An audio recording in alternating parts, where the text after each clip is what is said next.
Ако доцниме во барањето алтернативни пазари, би рекол, нели, пред малку се коментираше напорите на владата, и одењето во Сингапур, во Јапонија, така натаму на далечниот исток. Нели ви се чини дека како бизнес заедница доцниме многу во изноѓени на алтернативни патишта?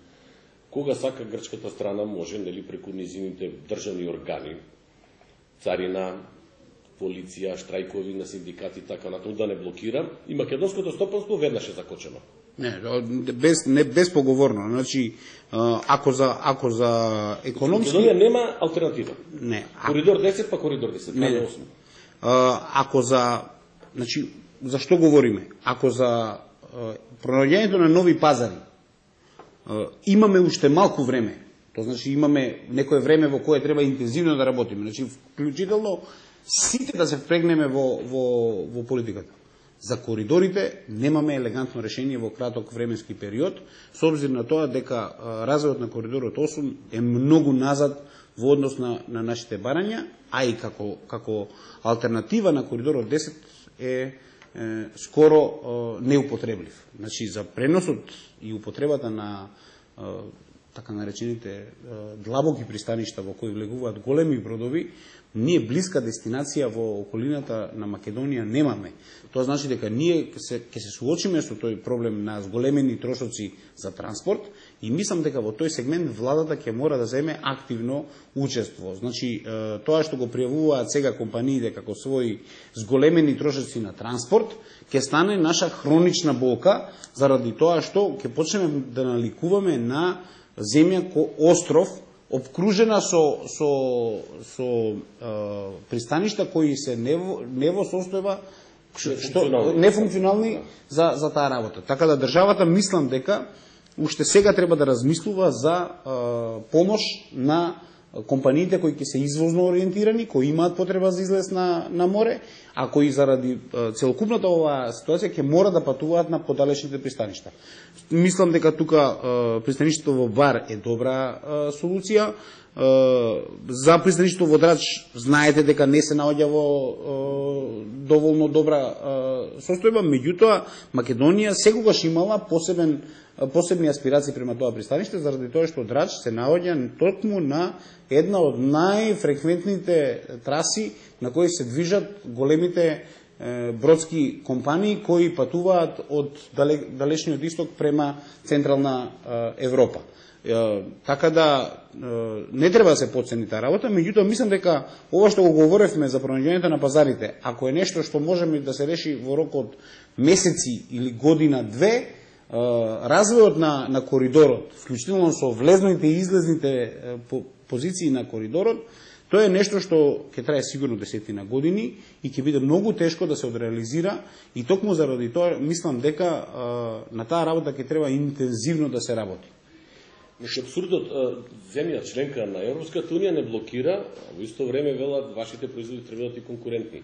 Ако ние одиме на подалечни дестинации за да можеме да пласираме она што сме произвели, ако сакаме да извеземе нешто, не се соодветни овие едните напади со ова што во реалноста се случува. Да не звучиме, знаете како, да не звучиме малце песимистично, јас секогаш не би сакал да гледаме на работите така песимистично. Идејата ми е дека премногу оптимистички гледаме на Грција. Ние уназад години, 10 години наназад, ние не знаеме кога ќе не блокира таа на границата.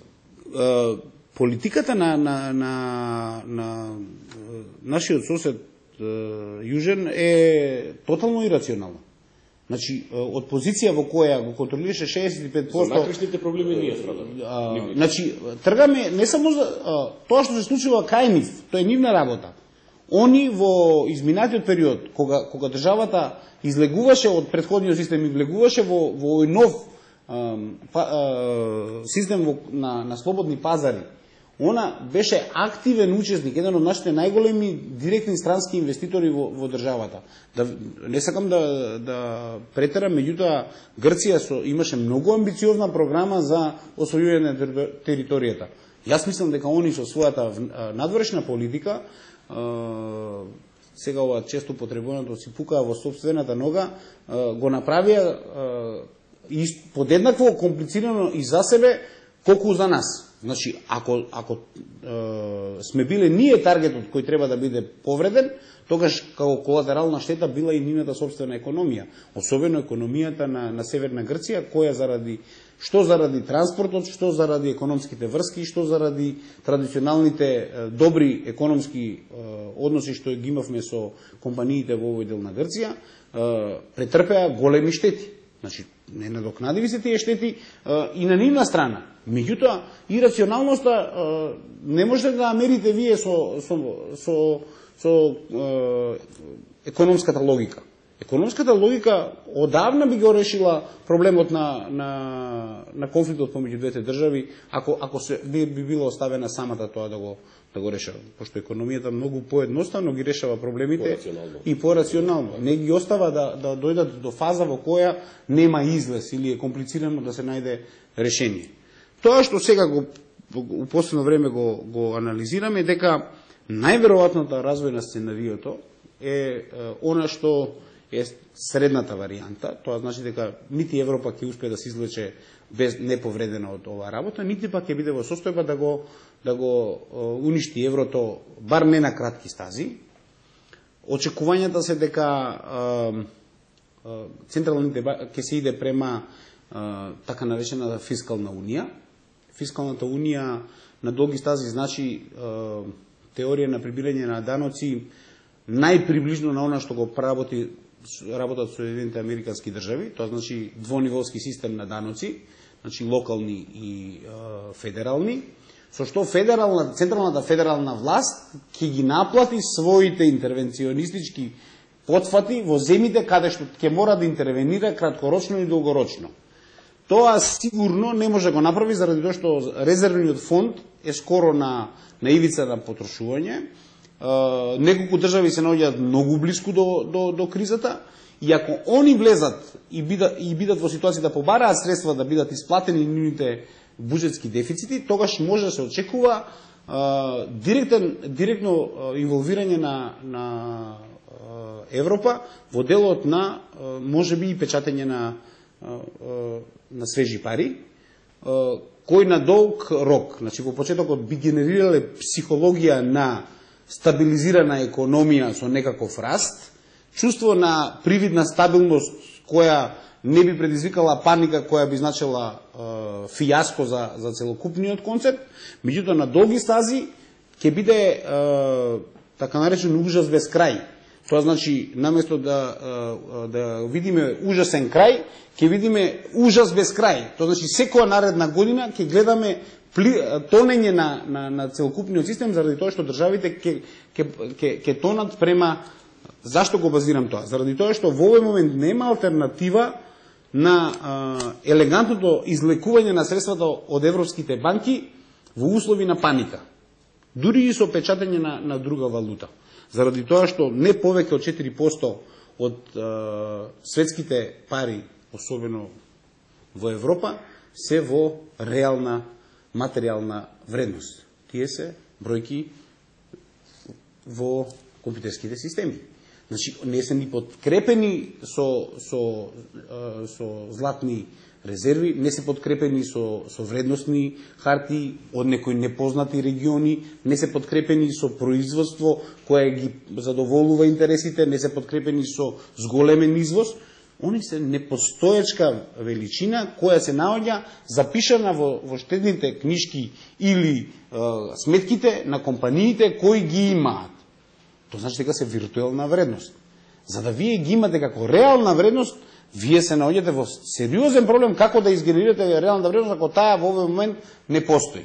А не е тајна дека многу мал дел од вредноста се наоѓа во европските банки во реална вредност. Ако сите отидат и ги побараат своите средства за да ги претворат во тврда вредност, банките ги колабираат.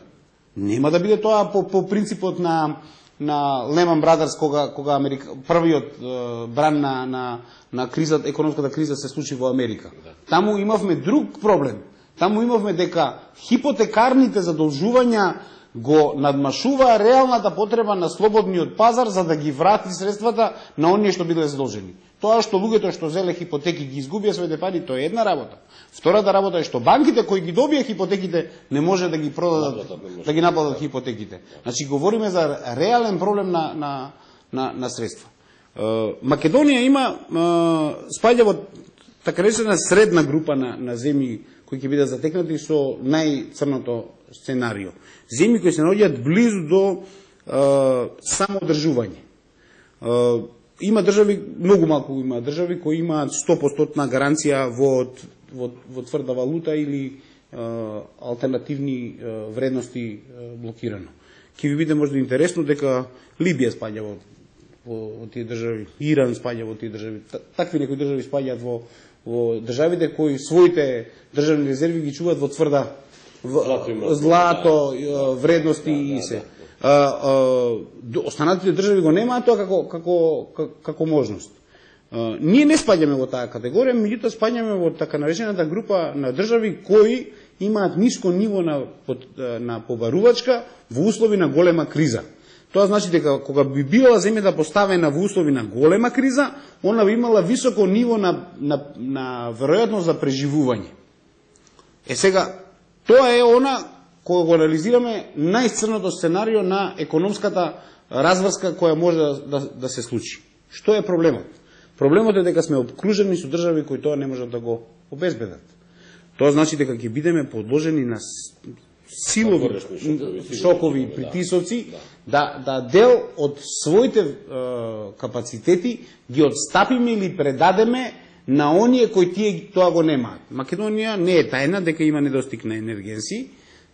Тоа се решава, например, со сериозна дебата со оние кои се сериозни извозници на енергија и не се такви побарувањата да во услови на дури намален економски развој, значи она што не е најстрашното во сценарието, значи овде како анализираме нестанок на економија или намален раст или да кажеме рецесија од еден размер.